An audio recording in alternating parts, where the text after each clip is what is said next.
Hey guys, it's the Immaculate Threat, Nevaeh Chantel, and you are listening to Wrestling with Entertainment. Hey, this is Gabriel Fuerza, and you're listening to Wrestling with Entertainment. Hey folks, this is the Colossal Mike Law, and you are listening to Wrestling with Entertainment. Enjoy the show, support these guys. We appreciate it very much. We'll see you at ringside. Hey, it's the K-tastic one, Armani Chaos, and you're listening to Wrestling with Entertainment podcast. Hey, this is the Grinder, Mark Shaw, and you're listening to Wrestling with Entertainment. Dear lovers, this is the real life Cupid, and you're here with Wrestling with Entertainment. Love, Doug.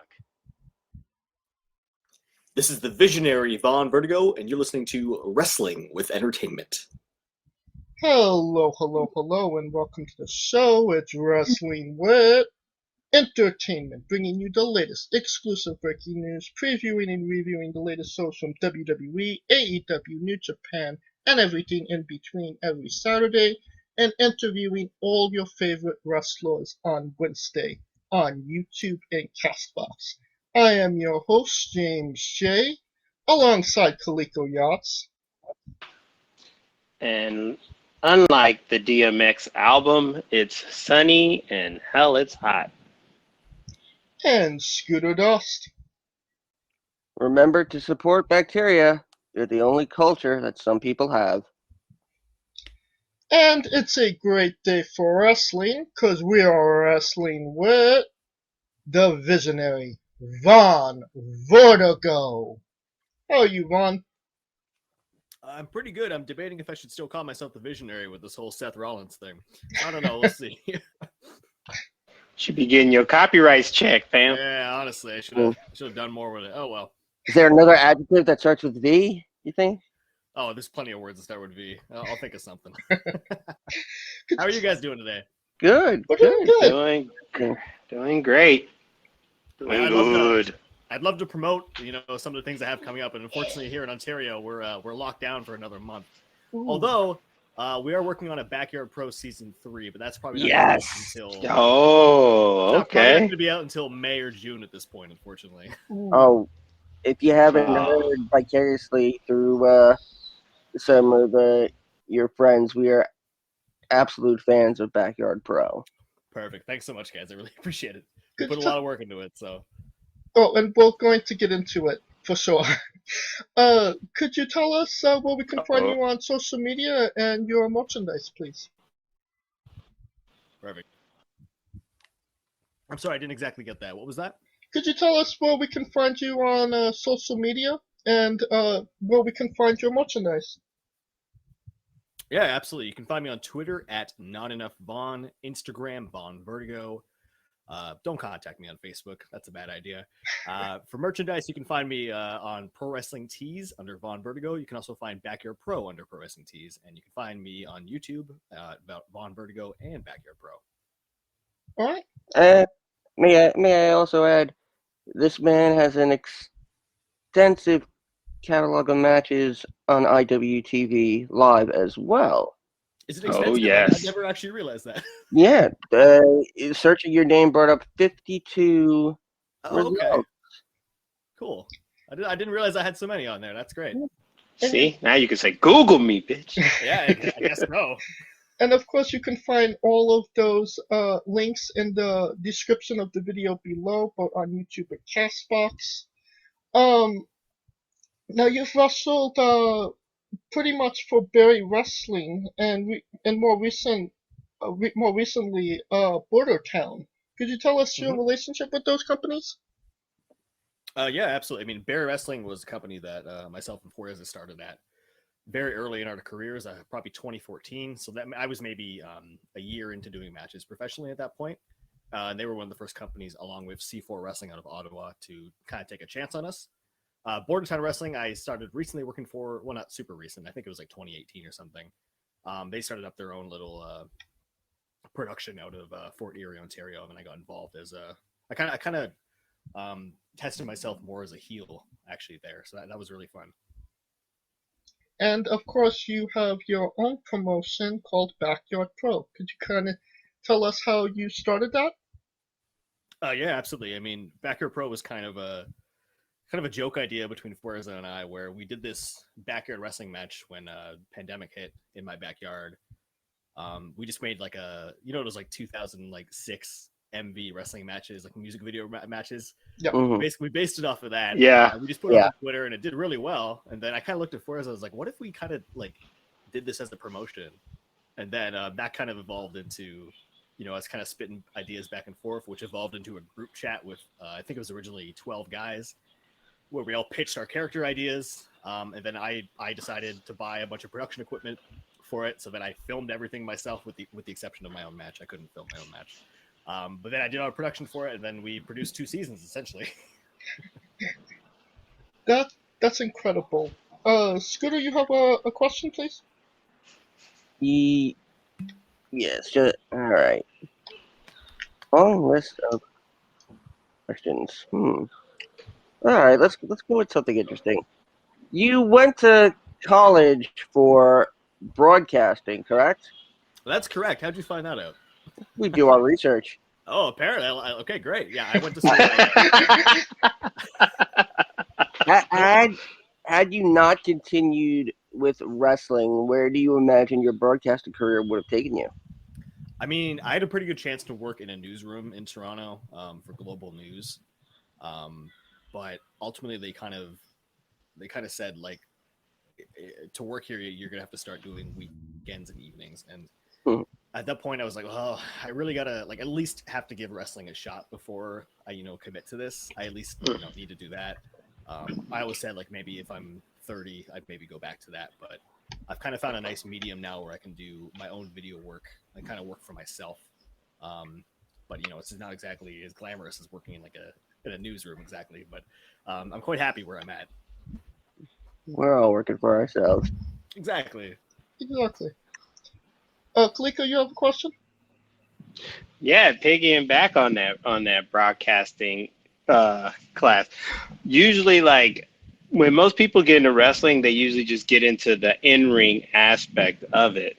And considering that you did go to school for broadcasting and you learned kind of like the production side of how television works, could you elaborate on how that like helped you develop as a wrestler, as far as like TV angles or production or getting the right promo, or how is it fused into your career and how has it enhanced you? I think it's very important to learn the behind the scene, to understand what people go through to make that side of the business happen. I have so much more admiration for the camera people and the lighting people that go into wrestling now. I make sure to give them a little extra treatment because I know how hard it is and how difficult and long those days can be. Right. But for myself now, knowing all the behind the scenes, I know the people to talk to make sure that I look good, right? Right. I know I need to talk to a lighting guy to make sure that the lighting is the right color. I need to talk to the camera guy to make sure the camera is the right.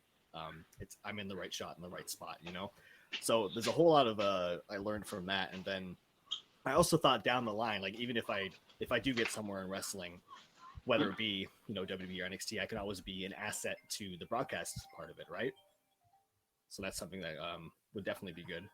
1 second, I think my phone's going out. They get blowed up. No, it's just my cell phone provider. Been calling the past few days. Maybe my bill's late. I don't know. Now, can you tell us about the pandemic era of wrestling?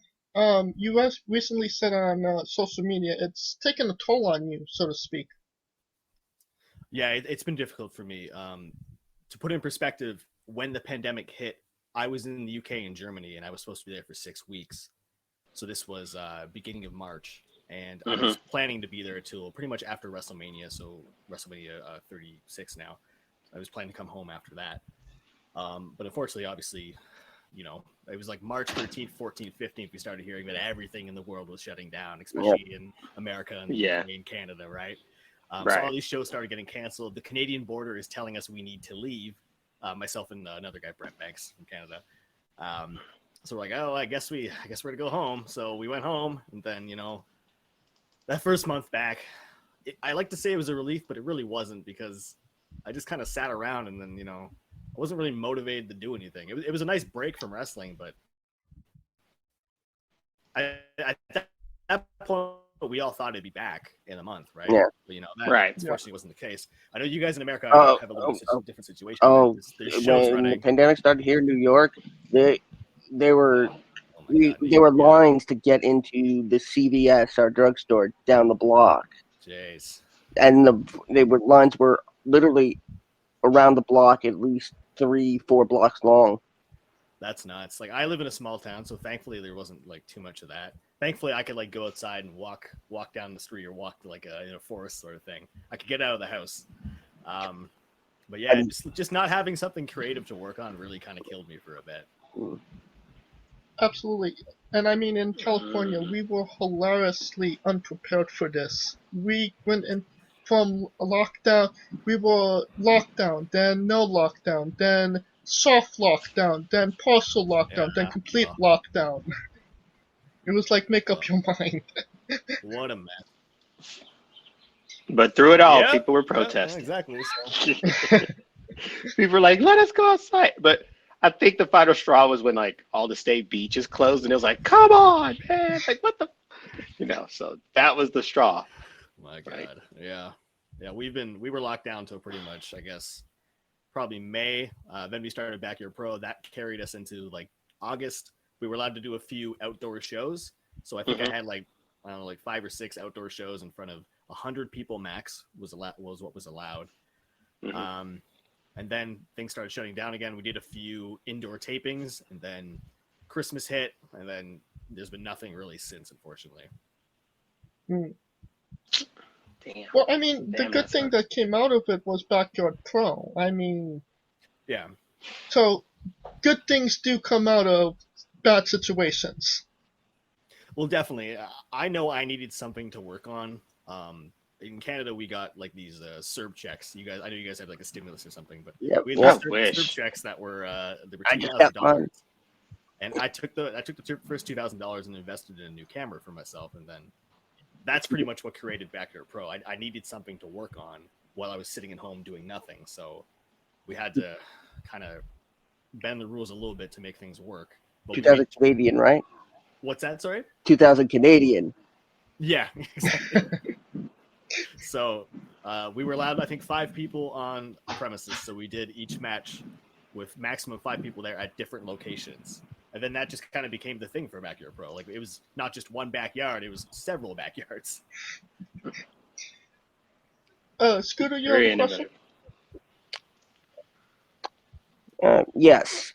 Now, going over your career, you have a very interesting, maybe not a pattern, but you've come into contact with nephews and family of famous female wrestlers.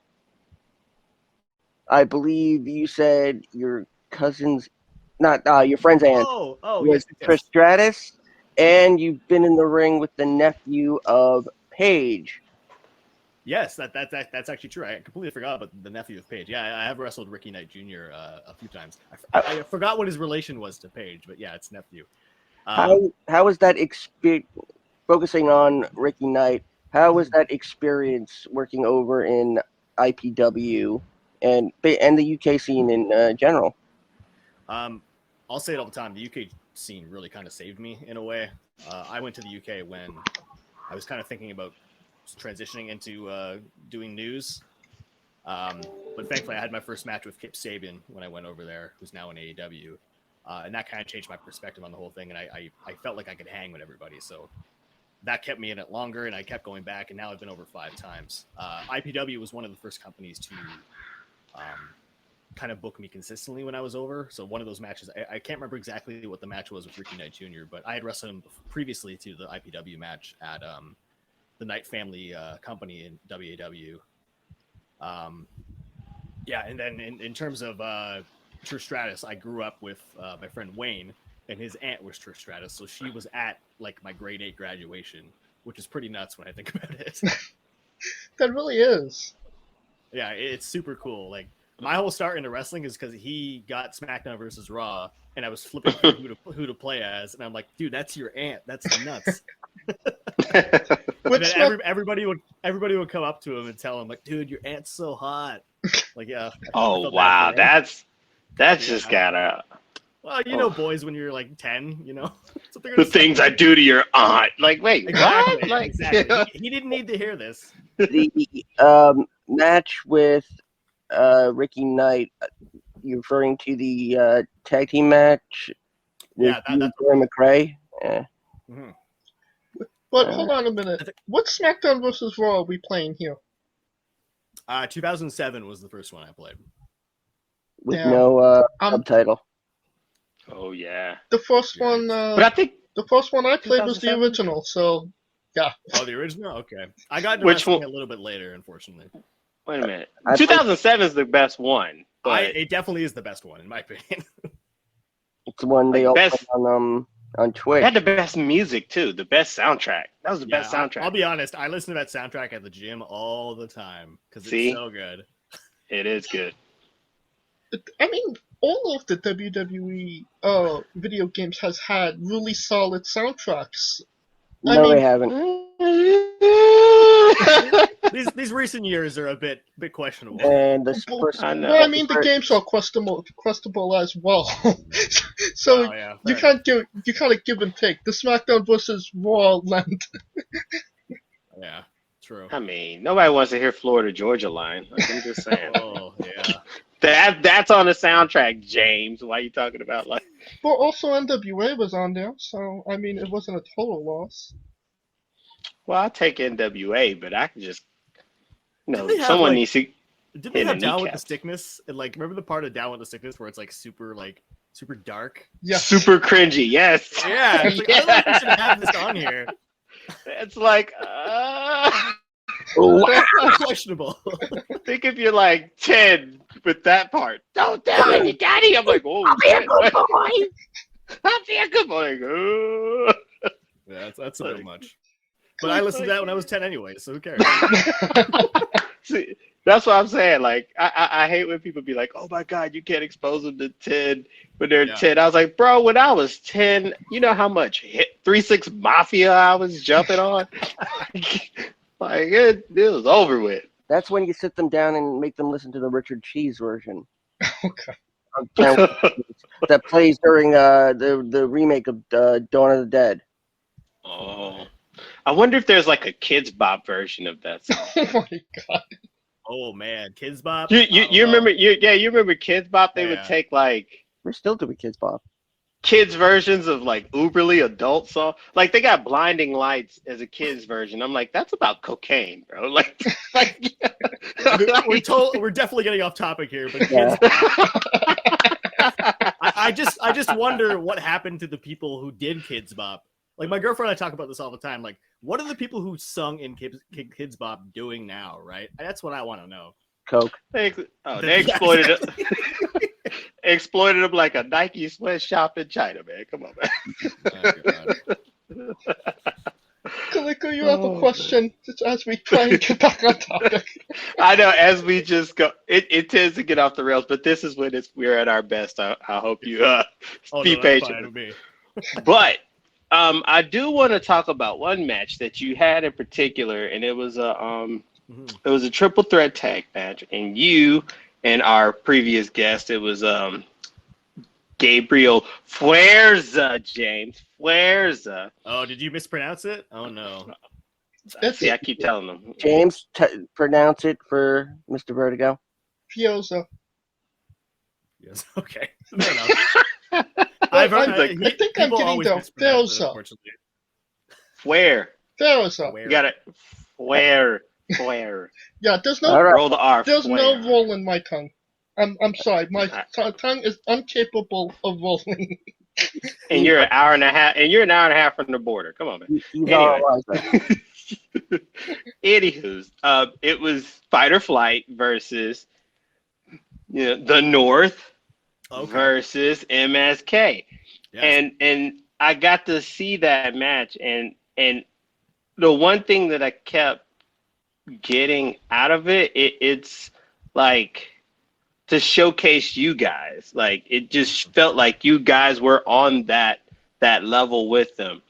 And in that match, I just wanted to ask, did you feel like during that match, I'm up there. You're in the upper echelon? Because the one thing I think when everyone thinks of wrestling, they always go with like Japan and Mexico and UK and strong style, but Canada kind of gets left.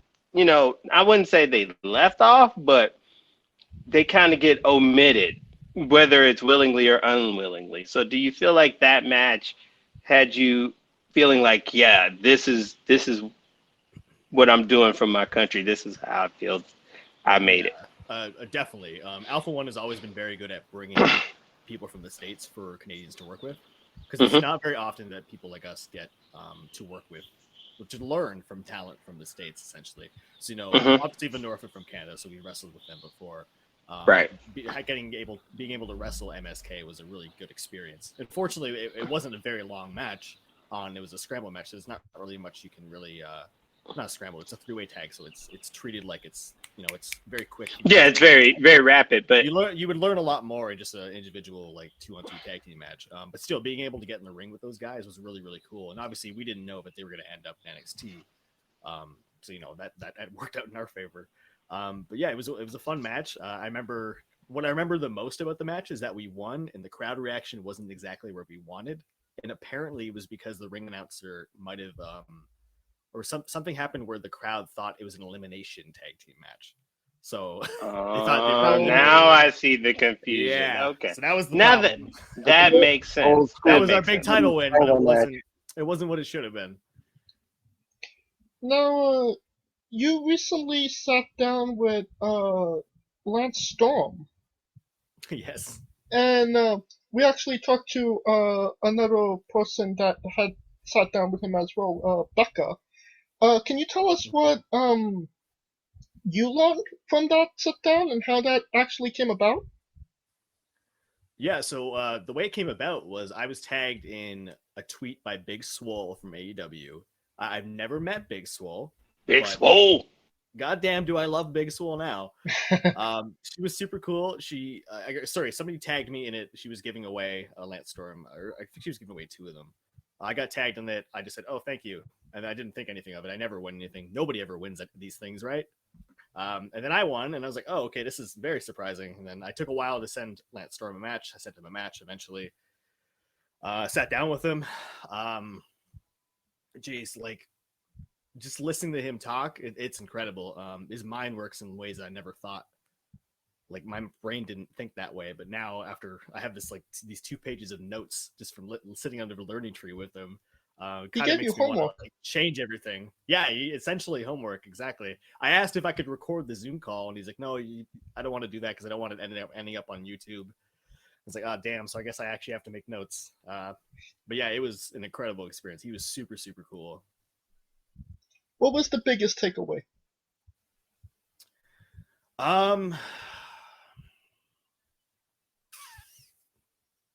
Just that I feel like it's time for my in-ring style to kind of evolve. That's what I kind of got the takeaway from. Not just because Lance Storm's a technical wrestler, but also because I've been doing high-flying wrestling for a long time. I think it's just time to kind of change that style per se. Yes, I'm a smaller guy, but it doesn't necessarily. I started doing high-flying because I was a smaller guy, not necessarily because I wanted to, just because I was kind of good at it. I've always loved wrestlers like Dan O'Brien, and kind of transitioning to more like a Chris Jericho style, where you can kind of do a little bit of both, is what I'm kind of trying to get to. So just talking with him it was eye opening to kind of put my career in retrospective and kind of see what I want to do moving forward. Awesome. Scooter, you have a question?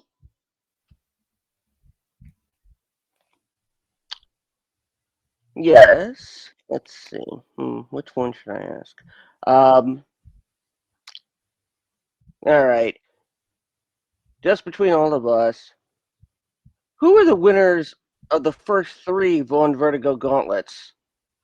Oh, the Vaughn Vertigo Invitationals? Yeah, because I can only find records of the 4th. Oh, okay. Gotcha. So the first one was I made it as a joke to wrestle Josh Alexander at Barry Wrestling. Mm-hmm. So obviously, if it's my invitational, I can't lose. But no, that was the idea. I lost to Josh Alexander. That was really fun. I made these like stupid little graphics with like a stupid amount of people on it that would never appear, like Mordecai and like the Bashams. You know, I always put weird people on it. The second one I think was Gabriel Fuerza. I did one at Demand Lucha. He won that match as well. The third one was I defended my Bear Wrestling Championship in the Invitational against Alessandro Del Bruno. I actually won that one. And then this last one, I didn't want to go 2020 without doing it. So I created a gauntlet, essentially, for New School Wrestling, and then I won every single match for that. Yay! I love that, but the freedom that essentially gives you, and also that shows the promoters having a lot of trust in you to allow you to do something like that, wouldn't you say? Yeah, I think so. Barry was the first one to kind of give me the reins with that, and then once I released it online to see everybody, like the joke was that originally the joke was that nobody was going to actually answer the invitational, so I'd get all these Twitter videos of people doing a promo, and then a minute in they'd say they wouldn't answer the invitational. Another guy, he filmed himself on the way as if he was coming to Barry for the match, and then he ended up in Montreal, and he's like, "Fuck, I guess I'm not coming." Like all these people just like created these like cool ways on social media to say they weren't going to the invitational, which I thought was really funny. What wrong turn did he take? I don't know. I think he was just going to Montreal and he just made a video out of it. Is there plans for an invitational for 2021? I would hope so. I mean, that's all dependent on the Canadian government, but I'll try to make it happen if there's no shows. I'll find a way to do it. And CM Punk's gonna answer it, right? Yes, definitely CM Punk. You can tell the dirt sheets. Yeah. Kaliko, do you have a question? Oh God, let him enter it. I'd be all over it. I wanted to. You're gonna enter it. I feel like Punk would answer something stupid like that just because he would piss everybody off, but he didn't show up in WWE or AEW, right? It will be my return to the ring. I will enter the 2021. There you go. Well, the thing is, we can't announce it. You need to be a surprise. You need to show up. Exactly. All right, going back to where we were talking about as far as like Canada being a little bit overlooked. I looked at one thing that you mentioned that Chris Jericho and Lance Storm are two Canadians that made it, but I felt like that their approach. I was born the same house as them. Oh gosh. Chris Jericho is technically American, but New York. Yeah. Well, he said he's from Ottawa, you idiot. Anywho. Winnipeg. See, even I'm wrong. I'm wrong. See how bad it is. And it was go back to Toronto. I'm from Winnipeg, you idiot. There you go. See, from Winnipeg. See, he's from Winnipeg. Jericho's and he was a hand model. So, yeah. And he was a hand model. All right, so back to that. You said that they were always looked at as the blueprint as far as basically like getting out and traveling and basically being a journeyman in a sense. One person that you did say was the modern blueprint, which was Speedball Bailey. And I just want to have you elaborate. I'm using his Twitter handle and giving him props. Dang. You see this? You see, this is what I work with. That's what I work with. Anyway, I just wanted you to elaborate on that because I feel like we're in that era now where it's just like a bunch of people just sending tapes and hoping it picked up, So that's where I just want you to elaborate on that, especially trying as far as like outreaching as a Canadian, which we already said is being overlooked and so on and so forth. Well, in Bailey's case, he started at C4 Wrestling, out of Ottawa, which is a place I started very early in my career as well. So when I first came to C4, he was starting to get a buzz in America, and he was on that. He just started doing PWG, and he was doing CCW, and he was having all these things in line happening for him, like where it looked like he was about to get signed. But then the border ended up banning him from the States, right? So that's why he wasn't able to come to America for 5 years. That's why there's a Twitter video out a few weeks ago where he was kind of announcing his return to America. But what he did with those 5 years that I find very, very important, because instead of just sitting around Canada where pretty much you're not going to be able to get anything done, the guys who get signed in Canada sit around for 10 plus years before they really get an opportunity. Look at Josh Alexander, for an example. He's been wrestling for 14 years or so, and now he's on Impact. Like, it's taken forever. Unfortunately, it's just the nature of what we deal with in Canada. But he took that as an opportunity to go to Japan. He took that as an opportunity to go wrestle around Europe, and kind of build his name in those two spots. Meanwhile, he knew that he killed it in PWG. He knows people are going to remember his name. And you'd see these tweets all the time saying, bring Speedball back, bring Speedball back. But he couldn't. He literally couldn't. So now when he's able to, after these 5 years of buildup, and people remember in the back of their mind how much he killed it in the States, that now he's so much more valuable to America, right? And I don't know. I don't talk to Mike personally that much, but he has to end up somewhere, right? Like I think the next time he goes to the States, he's gonna have a visa. He's gonna be on TV, right? Because he's just built that reputation at this point. Like, sorry, not to go on to this a little bit more, but go for it. Just before the pandemic ended, I was in Germany for the WXW 16 Carat tournament. And I've seen Bailey do a lot of incredible matches, but he had a match with Bandito. And everyone is sitting in like the catering room and the locker room. And I was like, I need to go to the crowd for this. There's 1,000 people here. They're going to be losing their mind for this match. And it was like I was having an outer body experience watching this match, because it was like, to me, it was like, this is possible.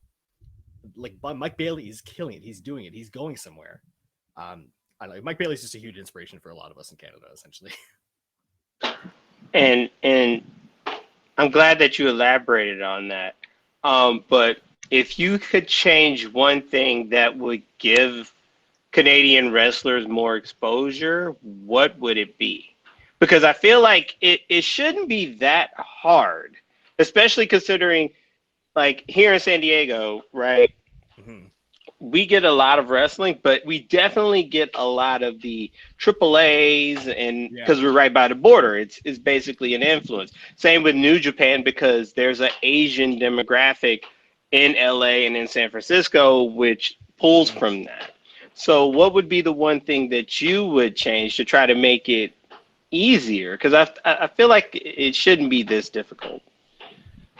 And that's another thing that I think Americans don't really realize is the border situation. I don't know necessarily what the Mexico American border situation is, but I think it has to be easier than Canada for some reason, at least to come in to wrestle. Anytime, to clarify, I would change the border. To clarify, to cross the border legally into the States, you would need a visa to wrestle. Now, those are like $1,000. No independent company in the States is going to pay for that, for you to come in. Right. A company like Ring of Honor, a company like Impact, they might, but they also have a U.S. guy that might be, the same or better than you, right? So they'll just pick that guy over the Canadian. It's just very unfortunate. I don't know how these guys from AAA come in, but it must be a money thing where AAA is paying for the visa or some sort of thing. You need to sponsor on the American side to pay for the visa for you to legally come into the States. Well, I was also looking at it from a television perspective, because in San Diego we get AAA on television. Like prime example, Time Warner Sports, right? Which is basically the channel that the Lakers are exclusively on. They also air AAA wrestling shows. You see what I'm saying? Yeah. So that's where I'm trying to figure out, how could it be difficult to get Canadian wrestling television programming influxed into the United States to where we could get more eyeballs on you guys? I feel like the only Canadian wrestling television we have is Impact, and Impact is predominantly the States. The only thing is their parent company is in Canada, so they come to Canada like 3 times a year or so, right? Right. But if you look at the roster, there's maybe 3 Canadians or so. If I may interject, Yeah. in the States we have a passport card in addition to a regular passport, Right. which allows for international travel. But the passport card allows you to travel over the border to Canada and to Mexico, but it won't allow you to travel internationally. Okay. So that's probably one of the factors in getting U.S. talent to come to Canada, because they can pass over with the passport card Yes. much easier than just having to obtain a visa. If it's all within the span of like say 48 hours. There's also apparently Vince McMahon in I think it was the 80s or the 90s. He literally changed the law in Canada somehow, because he has such big influence. Because his wrestlers coming to Canada were getting stopped at the border. He used his power to influence the Canadian government to allow, like it's literally in not our constitution, but our I'm not sure what it'd be, like under the border rules or so. Professional wrestlers are allowed to cross the border. That's literally in like writing. We don't have that for the States, because why would Vince McMahon need to do that for America? The American wrestlers are already there, right? Right. Right. Yeah. Now, you, as you've said, you wrestled in England. You wrestled in Germany. You also wrestled in Italy. I Yes. don't think Italy gets talked about when it comes to pro wrestling too much. I don't even think I've seen a match from Italy. Could you tell us about the style there and maybe how you had to adapt to it? The style, I'd say, wasn't exactly too different. It was more the language barrier. I've done, I think 3 or 2 shows in Italy now, predominantly for Rising Sun Wrestling, which I highly recommend you check out. They're a great company. I think they're all over YouTube. But yeah, the style I wouldn't say is too different. Although one thing you have to keep in mind is that these guys don't get the opportunity to wrestle as much because Italy doesn't have that big of a scene. So every time you go to see them wrestle, they're pulling everything out they have. Like I think I saw like maybe 5 Canadian destroyers on the show, which is pretty funny. But so basically, just a basic American independent show. Yeah, I mean, essentially. But I highly recommend you check out Rising Sun Wrestling. They're doing amazing things in Italy, and I was so thankful to go over to Milan to do that. And if there's any Italian wrestler I recommend you check out Francesco Akira. He's actually in All Japan now, but he was from Rising Sun in Italy. All right. Favorite part of Italy? Ooh, favorite part of Italy.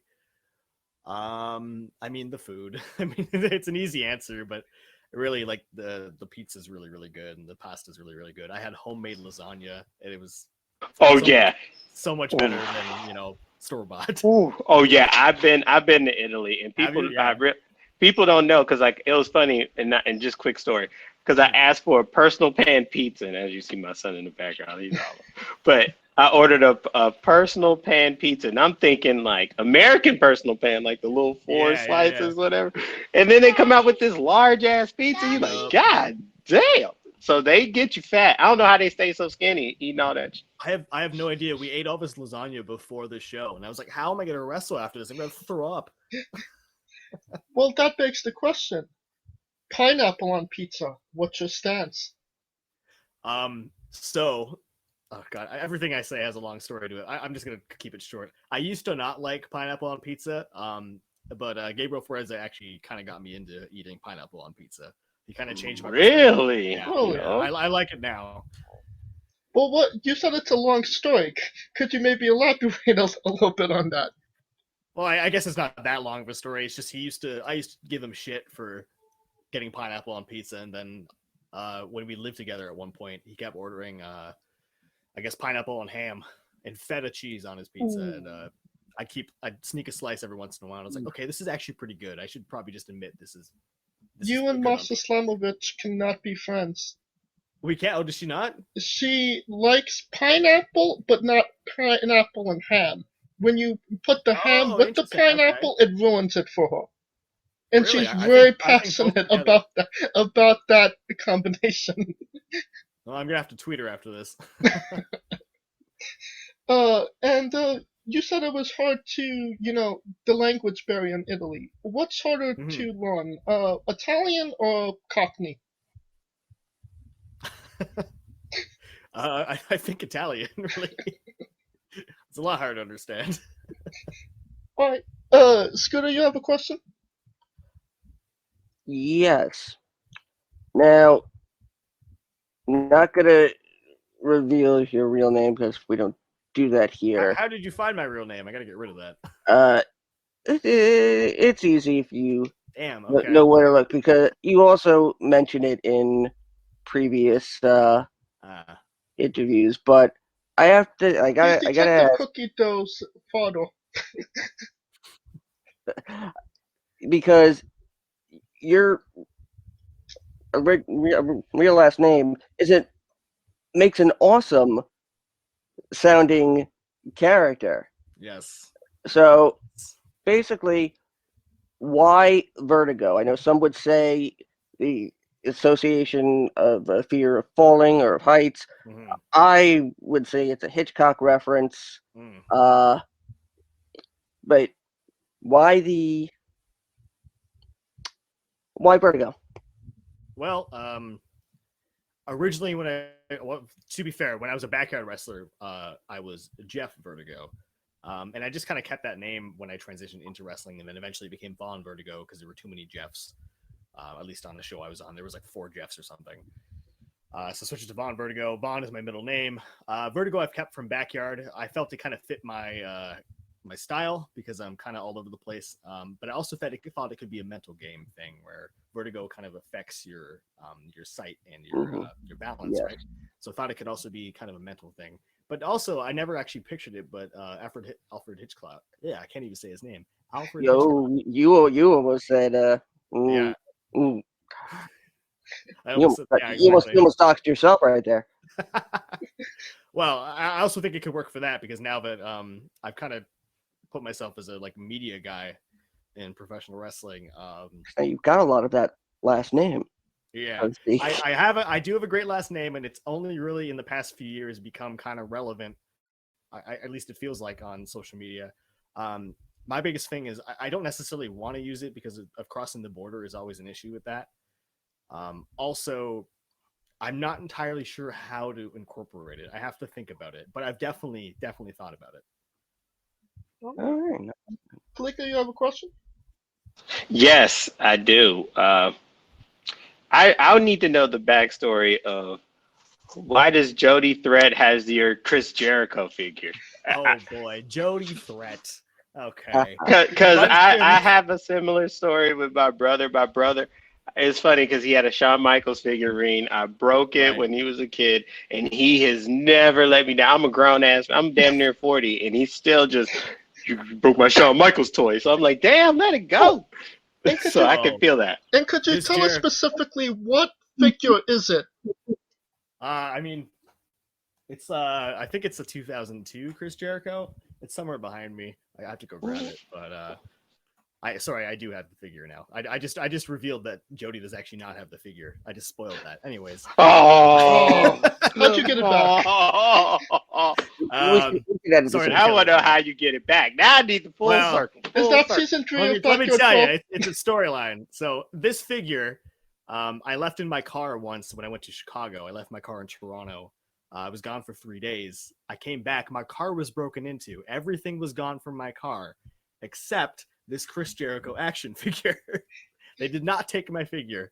That evolved into, we did a show called Go Hard Pro around Christmas in Canada. It was the Ontario holiday special. I had a match with Jody Threat, and it was a presents match. Now she got a skateboard, and I got a Chris Jericho figure.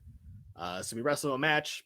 I talked to the figure. I put the figure in my tights. I did a lion salt with the figure. I did a lot of stupid stuff like that. I lost the match.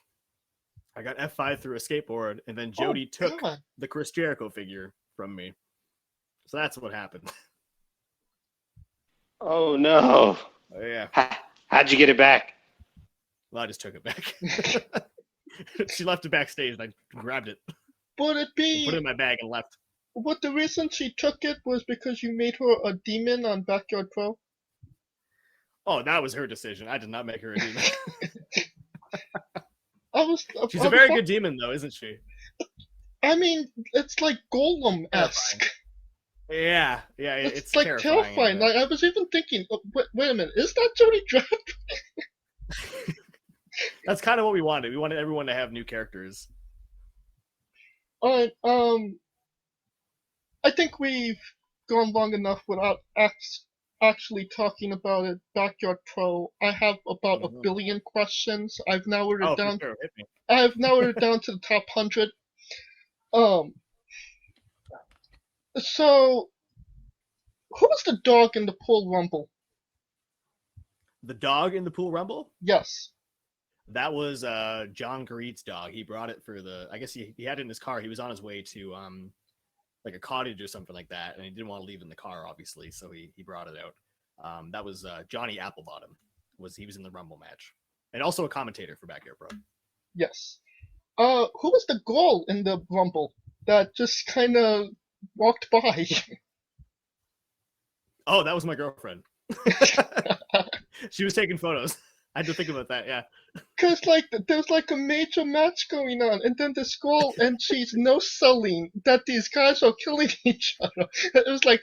she was a photographer. It's all good. She's like, I gotta get those shots! Yeah, exactly. Have you ever had a noise complaint or have a neighbor say, what the hell? Not yet, thankfully. Neighbors have looked and gave us dirty looks, but nothing bad so far. There was one of the matches, a neighbor was like, they had like their weed whacker out, and they were just like weed whacking their grass, like staring at us as we were filming it. They didn't care, which is great, but yeah, I don't know. Honestly, that sounds terrifying. A little bit, yeah. Who keeps the rock? Psycho Mike keeps the rock. Yeah, it was literally. I think it was literally a rock in his garden.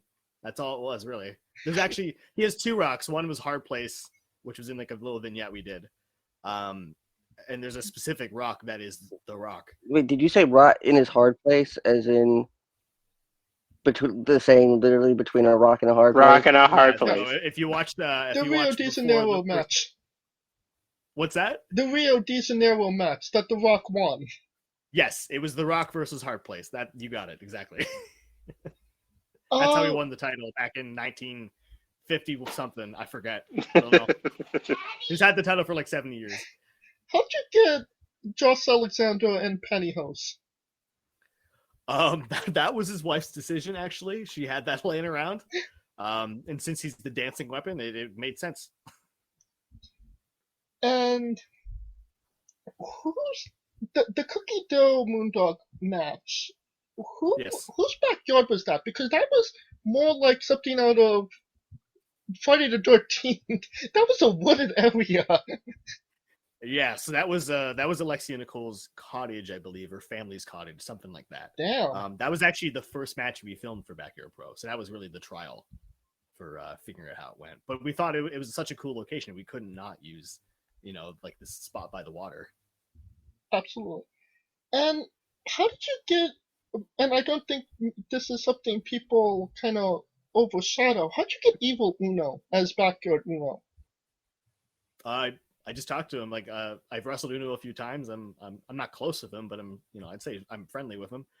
And I said, hey, do you want to do some commentary for this? Because I knew he had started Twitch streaming, and I know he had a good quality microphone. And he's like, yeah, absolutely. So he did a match on season 1, a match on season 2, and hopefully for season 3. I don't know. He might be too busy. That's awesome. I mean, he's Backyard Pro had wrestlers from Impact and AEW before Impact did, before all these crossovers. Yep. And like when we first announced Backyard Pro, we made these like really bad graphics that look like Backyard graphics, and it was like myself with like a title and Fuerza with the title, and I kept getting all these comments about like, who are these backyard wrestlers? Like they need to get trained. And then I announced like Josh Alexander and Evil Uno, and people were like, wait, what? I thought this was a backyard company. They didn't get the joke, Yes. The old backyard stigma, taking it too serious. Exactly. And lastly, why does Rob Banks have such an issue with Geoff Hardy? I don't know why he has an issue with Geoff Hardy. All I know is that he is a legitimate backyard wrestler from CHW.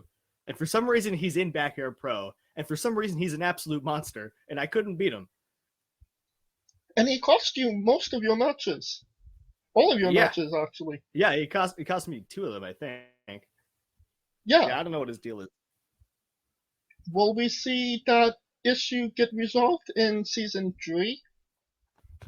I hope so. I mean, I don't think Geoff Hardy has much left. He lost his titles. But he has a car. He has a shitty car, though. It's not great. Yeah. Hey, man, that car means everything. Filming with that car is difficult because it's not my car, so I have to go out of my way to get that car for it to shoot with it. Oh, man. I can only imagine. And that car doesn't run that great, so... I mean, you shouldn't have to go through all that if the car don't run that good. I can see it feels like a Lamborghini. I got to keep the story up now. Where am I going to get a Lamborghini? No, I say I can see the difficulty in getting a Lamborghini. But the difficulty in getting a car that don't run that well in the first place. That car's downtown Toronto, and where I live, I'm 6. So. Oh, it's the travel. Yeah, it's the okay, travel, I get it. Yeah, it's like an hour away from me, an hour and a half probably. No, with Backyard Pro, do you feel like being a promoter is something you want to pursue in the future? I always wanted to be a promoter because I was my own promoter for Backyard Wrestling. It was just something I kind of always wanted to do. I didn't think it would happen this early. It just kind of, I saw the opportunity where there was nothing happening, and I saw the opportunity to do something new. And I saw the opportunity before Talking Shop a Mania to do something silly. So I kind of just took it. I always wanted to run a real promotion, but money, money. And if there's no fans to pay tickets, like, I'm going to have to find the income from somewhere. So thankfully, we have such a supportive community here in Ontario who have donated money to us, and actually a few guys in the States as well, to help keep Backyard Pro going, essentially, because I need people to be paid for this. I'm not asking anybody to work for free. There's a lot of travel involved getting this because Canada is Ontario is pretty spread out, and all of our wrestlers are kind of all over the place. So we need to get people to the right spot to film things. And I have a lot of travel to do because I have to go to like 18 different locations. Right. Yeah. All right. Scooter, you have a question? Scooter, you're the social media guy, aren't you? I am. Nice. Yeah, but big. I do a podcast of my own that these men are also a part of, live alternate commentary, but that's irrelevant for right now. Okay, music question. What made you and Gabriel choose Danger High Voltage for your theme song? Because the only place I've ever heard that song is in, I believe, the Charlie's Angels sequel. Oh, okay. Danger, high voltage. That's the one. We always looked at it as every other tag team comes out with these like hard rock riffs or this rap riff, and we're 2 silly guys who are ridiculous. So I guess we were just listening to the song in a car one time. I don't think Forza knew this at the time, but this song was actually used by Spanky Brian Kendrick in Ring of Honor. Yes. So I knew it from that, and I figured, why don't we just take it? Fuck it. Who cares? So we took it and made it our tag team song, and now we can't change it now because the fans know it. So, but it's fun. I miss coming out to that song very dearly. And I believe Kaliko has a colossal question. Colossal? Well, actually, I got kind of 3, but one of them only colossal. Because the first one is, I agree with you that Little Caesars Pizza is trash. However, research, my God. Would you rather eat the trash or the Little Caesars Pizza? I mean, I'm gonna eat the Little Caesars Pizza probably. Pizza's pizza. But there's definitely good versus bad. Little Caesars isn't great, but it's cheap. and I'm a cheap guy, so I mean, it's $5, right? Amen. yeah, or it's like $7 or something here. Yeah, something like that. See, at least I know that much. Because trust me, man, I don't know. I feel like I'd rather eat the cardboard box than to eat that pizza. Really, than Little Caesars? Okay. Like, Pizza is literally a cardboard box to me. So the best pizza in Canada is not fast food chain, but the best pizza in Canada is. Oh man, best. I don't even know really. In Canada, I don't know. My favorite pizza place is in England, so it's not in Canada. Ooh, I want to hear this one. I can't answer for Canada. I really don't know. For England, Camden Market Pizza Company. Every time I go to the UK, actually, when I did 6 weeks in 2019, I probably went there like 10 times. But just a nice cheese slice or a pepperoni slice, super thin but super cheesy. It's the best pizza. See, now since we got the pizza out the way, of course, usually I'm the music guy. See, Scooter, he's a music guy too. But my question is, because considering you had a long career, since like 14, man, that's been a long time. If you were to make a soundtrack of your wrestling career, what would be the first 3 songs that you pick? Oh my God. Okay. First one would probably be "Save Me" by Burn Halo, because that was my first, it was like my backyard wrestling theme song, but I used on a few shows. It's also on a SmackDown vs. Raw game. I think 2009, not entirely sure. Okay. Beyond that, it's hard not to just pick theme songs, but I would pick any song in your iPod, Rolodex, your CD changers. I'll give you 2 more. I have to give you 2 more. You asked for 3. "Morning Glory" by Oasis would be another one. Right. Oh, okay. Yeah, "Morning Glory." I love Oasis. And the other one, let's go with "The Man" by The Killers. Wow. You know that one. Interesting. Oh, interesting. Now, I have 2 bizarre questions. First and You foremost, guys are killing it with these weird questions. I love it. who's your spirit Pokemon? My favorite Pokemon? Who's your spirit Pokemon? Oh, my spirit Pokemon. Ooh. Your Patronus, so to speak. I never thought about spirit Pokemon. Oh. Maybe I think Scyther. I like Scyther. Ooh, good one. That is hilarious. Oh, okay. Because when I started in the NYWC in 2010, training under Mikey Whipwreck, one of the guys on the roster, his name was Scyther. No way. He used Scyther? Yeah, but he spelled it without the C, Syther, and he was I think smaller than Spike Dudley. Okay. Did he come to the ring with some blades, like slicing people? I don't hope so. He had green face paint, and he was part of a dark magic kind of stable. Okay, cool. Wow. Yeah. I never thought of using a Pokemon name as a wrestling name. That's kind of cool. Well, it's also kind of hard because you can get sued. Well, yeah, that's also the problem. Yeah. And the second one is, will we ever see Jeff Hardy versus The Rock for the heavyweight championship? Oh my, I think Jeff Hardy would love to wrestle The Rock, but I think Vaughn Vertigo doesn't want that to happen because I'm afraid I don't think anybody can wrestle The Rock as well as Psycho Mike has. Yeah. Absolutely no way. So Mike has exclusivity against The Rock. I think so, but Psycho Mike is also an incredible wrestler as it is. You can see him wrestle himself on YouTube. There's probably 4 matches of him wrestling himself. He was trained by Harley Race, right? I don't know if I've never heard that, but it could be. I mean, he's from Canada, unless he went down to a Harley Race camp. I don't know. I'm not sure. That is incredible. I mean, since we've so back here, Pro, we have been asking our guest on the show, would you ever consider wrestling a rock? And Amazing.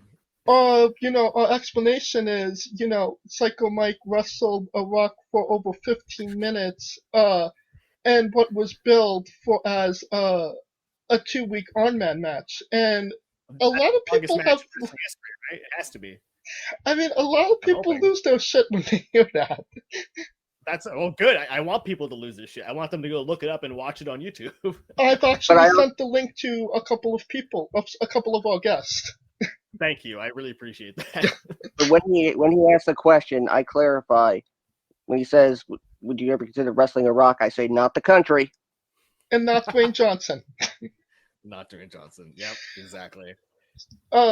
Scooter, you have 2 questions specifically for Canadians from Canada. I actually have one serious word question before that.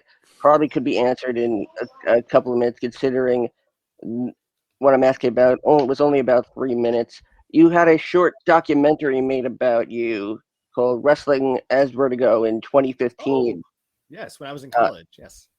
How did that come to happen? Just a school project for someone? Yeah, it was a school project. I was in the broadcasting field. I met a guy named Cam Sharp, I believe his name was. He was in the film program and huge wrestling fan. I think I wrestled on an indie show in Toronto, and then he saw me in the halls at Humber College, and just started talking to me from that. And then he needed a subject to do a documentary on, so he chose me. And then he came to one of my shows and filmed it, essentially. Yeah, it was a super cool opportunity to have. And I was probably like, I don't know, 19 or 20 in that. Probably 19, I think. Awesome. I majored in media in college. Cool. I have a degree, and that's one of my 2. Unfortunately, well, not so useless now, but I made student films in college. Nice. We have my friends and I from back in the day have an award-winning film that was in shows. I'm sorry, that was a flex. I'm sorry, but now no, that's fine. I won my for my year in broadcasting. I also did a documentary on wrestling, but I wasn't allowed to be in it, so I had to bring my crew with me to C4 Wrestling to film it, but they couldn't film me. So there's so we had to they filmed every match but my own, essentially. Our short film that won an award was actually a old style black and white Charlie Chaplin screwball comedy. Oh, cool. Okay. Yeah. But we're all foodies here on Wrestling with Entertainment. If you haven't already figured out. And I have a particular love for a particular Canadian specialty. Ooh, okay. In your opinion, and if you are a fan at all of poutine, yes, where is the best poutine you've had in Canada? Even in Canada. Oh my God, best poutine in Canada. I don't actually remember the name of the place, but I had a really, really, really good pulled pork poutine in Montreal. The poutineery? Yeah, it was some sort of poutineery. I can't remember the name per se, but that's ringing bells in my mind. I think it was highlighted somewhere on a food channel.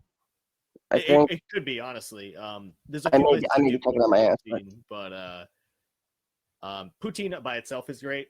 I like pulled pork. I'm not a huge fan of pulled pork, but this particular pulled pork on poutine was absolutely incredible. I gotta remember the name of the place. I have no idea what it was called. Well, I'm gonna be looking for that after we're done. And Montreal, I know that. Now, the essential Canadian question, which I think most modern applicants for Canadian citizenship nowadays, it's the the penultimate or the ultimate question that's asked on the application. Is Ryan Reynolds truly Canada's greatest national treasure? I mean, it has to be him or Seth Rogen, in my opinion. I mean, fruit roll-ups. I love both of them. So, but yeah, truly Canadian's national treasure? I mean, yeah, maybe. I mean, he's pretty fucking funny. So sure, I'm gonna say yes.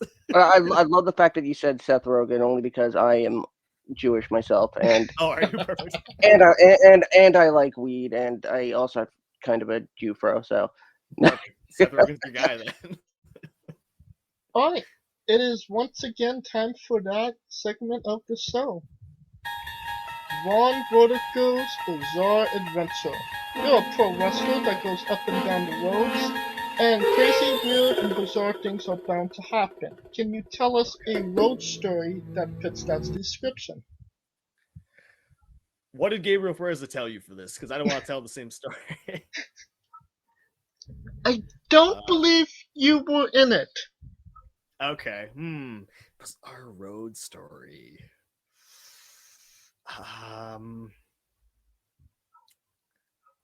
Most of mine don't really involve myself. I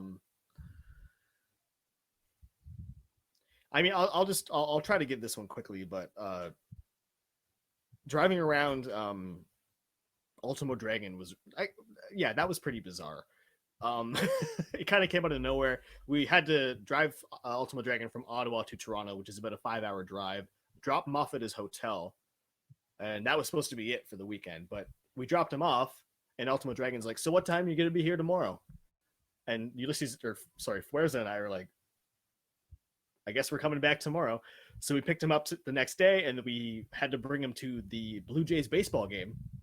To which he gave us $20 each and said, "Hey, go buy some food." We're like, okay. So we went and got tacos downtown Toronto while we waited for Ultimo Dragon to watch this baseball game.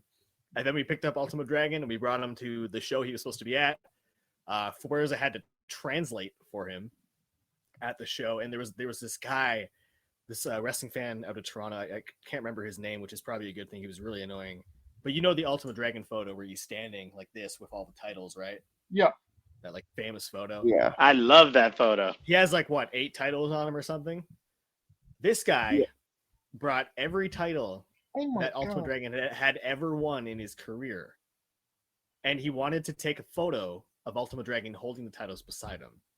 Oh, wow. His wife was like bringing titles in from the car. There was like, I don't know, like 16 titles or something.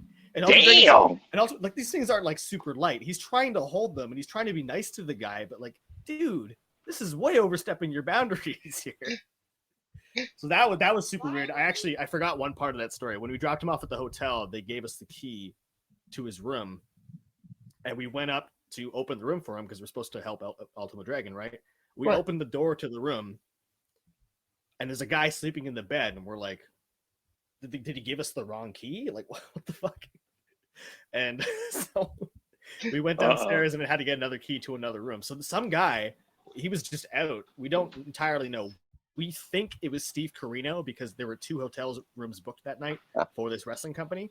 So we think the clerk, the hotel guy, gave us the key to the other room by accident, which was booked by the same company. So yeah, we think it was Steve Carino's room. But yeah, we opened the room to a hotel room of a guy who was sleeping. All right. Pretty awkward. With the Ultimo Dragon. With Ultimo Dragon, which, by the way, the coolest guy. Super nice. All right. Man. Where do you see yourself in 5 years? Hopefully out of the pandemic. Maybe Backyard Pro has 1,000 subscribers on YouTube. That'd be nice.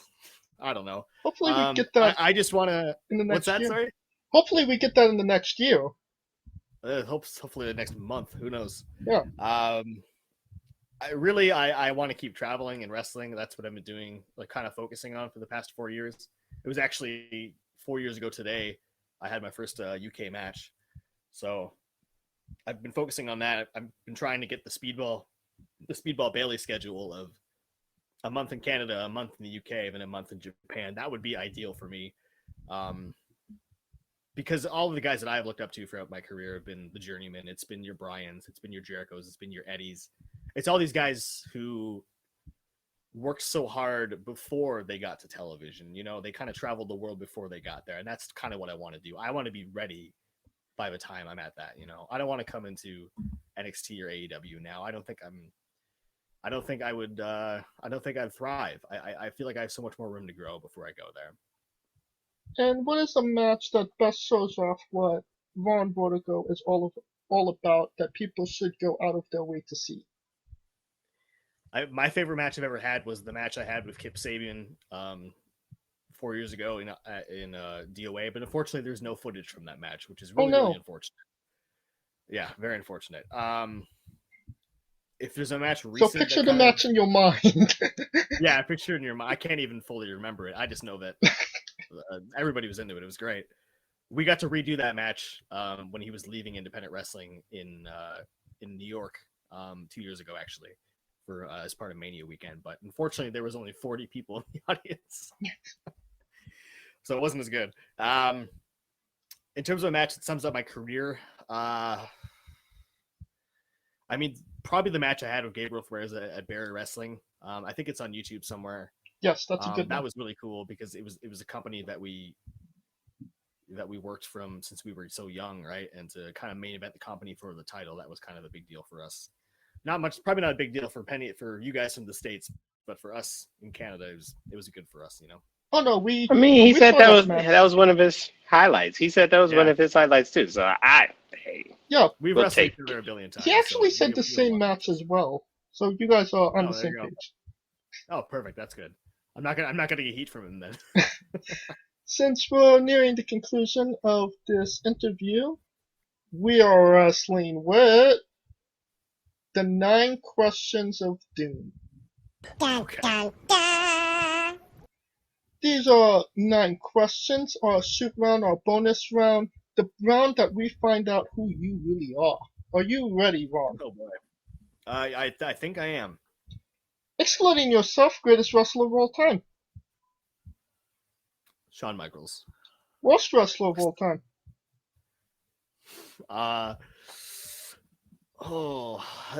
The Big Vito. Interesting. He wasn't that bad. Your main event in WrestleMania for the World Championship. Who is your opponent? I'd say Chris Jericho, but I don't think he'll be wrestling at that point. But who knows? I'll say hopefully Daniel Bryan if he's still around. Good one. Probably not. You could come out to anyone's entrance music, past or present. Who would it be?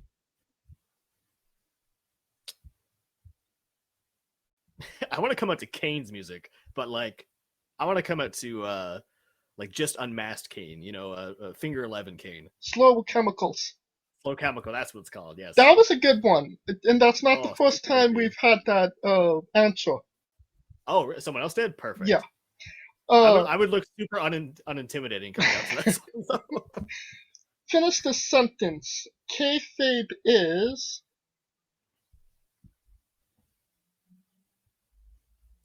Kayfabe is a carny term. That's what it is. All right. If an American from America moves to Canada, does that make them an American from Canada? No, it's not. No. Thank you. Thank you. Wait until we get another American back on here. Kathleen and Doug agrees with me. Squash, fruit or vegetable?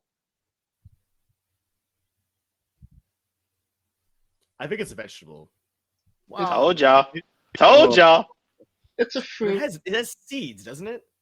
It has seeds, yes, and that makes it a fruit. Yeah, I think it is a fruit. Well, I already said vegetable, so. Well, you didn't get the question right, but you're in good graces with Kaliko Yacht. You're part of Squash Squad, and that means a whole lot more. Squad up. Let's do it. New Japan wrestler Taichi, his ring gear gets smaller every year, revealing more of himself to the world. My question, what is the appropriate trunks to butt cheek ratio for ring gear?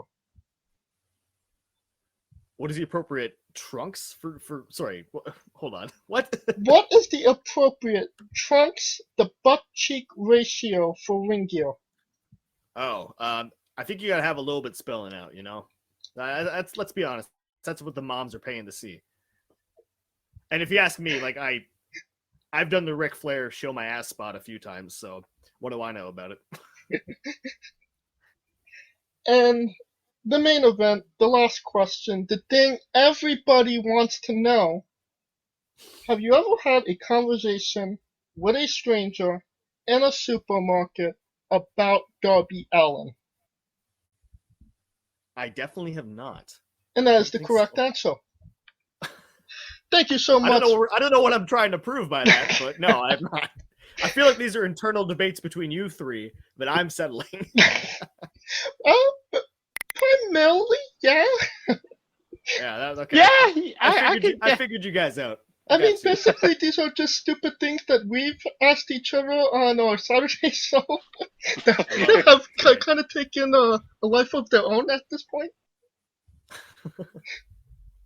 Especially the Darby Allin thing. Yes. I actually went into a supermarket trying to find out, because we had a silly bet like that no one would know who Darby Allin is if you showed them a picture of him. So I went into a supermarket. Amazing. And I showed him a picture of Darby Allin, and the dude asked me, "What, does this dude owe you money?" Like, he was ready to help me find him. That's amazing. Now that I know the backstory to that, that's so much better. My best answer was she was a 50s actress and singer. Oh, no, that's not good. Yeah. And mine was, "Please, sir, don't do that or you'll be asked to leave the store." Oh, no. Thank you so much for coming on and doing this with us, Vaughn. No problem. Thank you, guys. Once again, could you tell us where we can find you on social media? Absolutely. You can find Vaughn Vertigo on Twitter at Not Enough Vaughn, on Instagram at Vaughn Vertigo, on YouTube at Vaughn Vertigo. You can find Backyard Pro on Twitter at Pro Backyard, on Instagram at Backyard Pro Canada, sorry, and on YouTube at Backyard Pro. And then there's pro wrestling tees for both of those. Just search Vaughn Vertigo or Backyard Pro. And you don't even have to do that. All of those links will be in the description of the video below. Oh, I mean, you've listened to him talk for over an hour. Buy a damn short.